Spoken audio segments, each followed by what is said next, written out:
Bonjour, je suis Renos Vakis, économiste principal à la Banque mondiale et votre hôte pour accélérer le développement. Des idées pour un impact.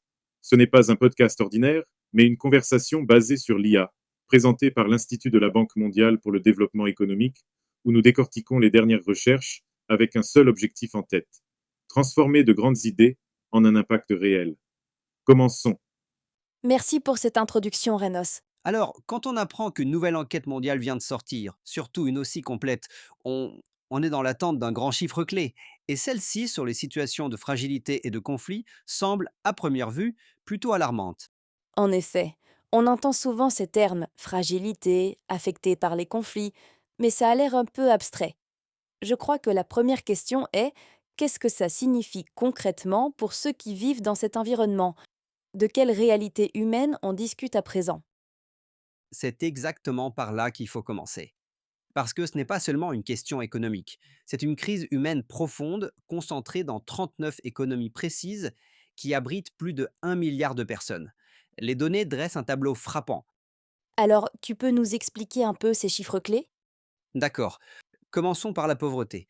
Dans ces situations fragiles et touchées par les conflits, ou SFC, près de 40% de la population vit en extrême pauvreté, c'est-à-dire avec moins de 3 dollars par jour.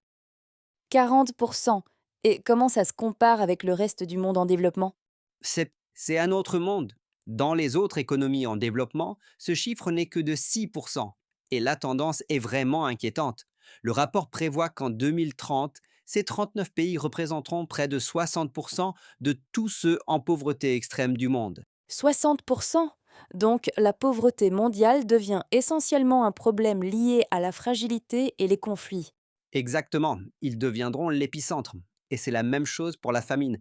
Environ 200 millions de personnes dans ces économies souffrent d'insécurité alimentaire aiguë, ce qui représente 18% de leur population. Dans les autres économies en développement, ce n'est que 1%. J'imagine que ça a des répercussions sur la santé et l'éducation. Oui, et elles sont énormes. L'espérance de vie chute de 7 ans, la mortalité infantile est plus du double. En moyenne, un enfant reçoit un peu moins de 6 années de scolarité, 3 de moins que ses pairs ailleurs. C'est une véritable crise du développement. Voilà donc le coût humain. Mais qu'est-ce qui en est la cause? Le titre du rapport mentionne le conflit. Comment la violence se traduit-elle en chiffres économiques aussi dévastateurs? Ça, c'est le cœur de l'analyse.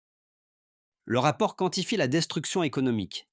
Il définit ce qu'il appelle de conflits de haute intensité, c'est-à-dire un conflit qui tue plus de 150 personnes par million d'habitants au moment où il commence. D'accord.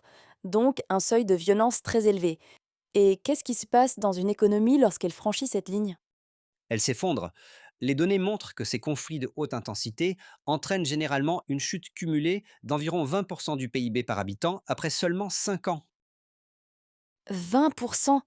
C'est une génération entière de progrès en développement effacés. Effacé. Et pour ces économies spécifiques en SFC, l'effet est encore plus prononcé. Le modèle estime qu'en moyenne, pour chaque augmentation de 1% du nombre de morts liées au conflit par million d'habitants, leur PIB par habitant diminue d'environ 3,7% après 5 ans. Alors, certains secteurs de l'économie sont plus touchés que d'autres? Absolument. Et c'est un résultat clé. Le secteur industriel est décimé. Il subit une perte cumulée de 7% de la valeur ajoutée en moyenne après une hausse de 1% des décès liés au conflit sur 5 ans. L'agriculture est également touchée, mais c'est l'industrie qui subit le plus de destruction. Qui est très importante, car l'industrie est souvent la voie de sortie de la pauvreté et de la dépendance aux matières premières. Exactement. C'est le moteur de la croissance future.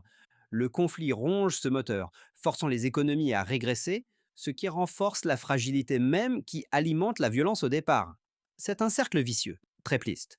Et cela les conduit à un endettement écrasant.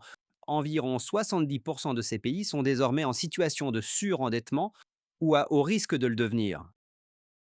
Tout cela est incroyablement préoccupant. Mais y a-t-il une sortie? Est-ce que le rapport propose une voie à suivre? Oui, et c'est là que je voulais en venir. Malgré ce tableau sombre, le rapport identifie 3 grandes opportunités de croissance encore inexploitées. Ce ne sont pas des solutions faciles, mais ce sont de vraies pistes. Très bien, raconte-nous. D'abord, la démographie. Ces pays ont des populations très jeunes et en pleine croissance. D'ici environ 2040, Leur population active devrait atteindre 60%.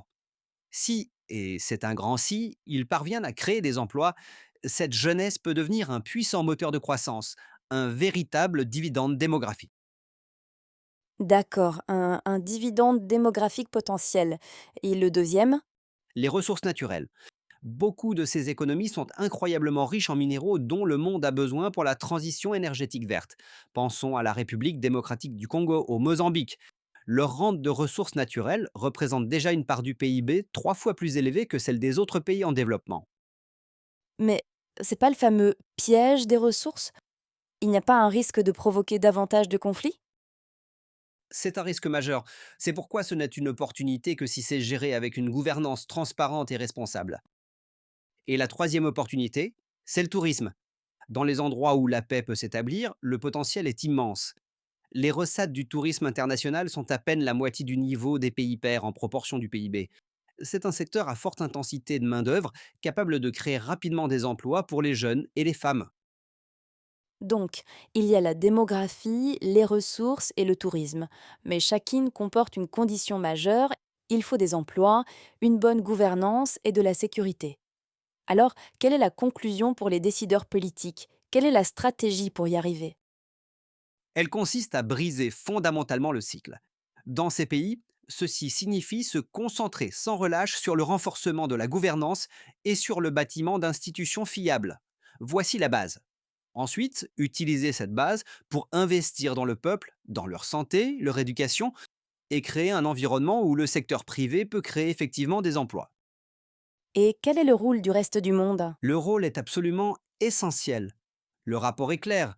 Ces pays ne peuvent pas sortir tout seuls de ce piège. Il faut un soutien international durable et coordonné, ce qui signifie un financement concessionnel pour investir dans les populations et les infrastructures, puis aussi développer une assistance technique pour renforcer les capacités de l'État. Et surtout, cela veut dire un allègement significatif de la dette pour créer l'espace budgétaire nécessaire au démarrage de la reprise.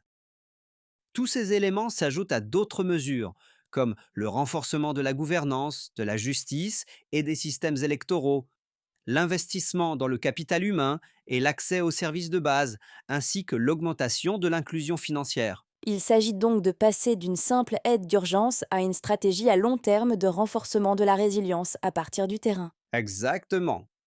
Passer d'une réponse à la crise à une solution fondée sur le développement qui s'attaque aux causes profondes, c'est un chemin long et tortueux. Mais leur rapport nous montre que la reprise est possible et qu'il y a bel et bien une voie vers la stabilité et la croissance. Un message dur, mais finalement porteur d'espoir. Merci pour cette explication. Avec plaisir. À toi, Renos. Merci de vous joindre à nous. Vous trouverez le rapport complet sur notre site web en suivant le lien dans la description. N'oubliez pas de vous abonner pour être informé des prochains épisodes. Et avant de partir, comment comptez-vous mettre en pratique ce que vous avez appris? Quel sujet aimeriez-vous que nous abordions ensuite? Nous serions ravis de le savoir. À bientôt.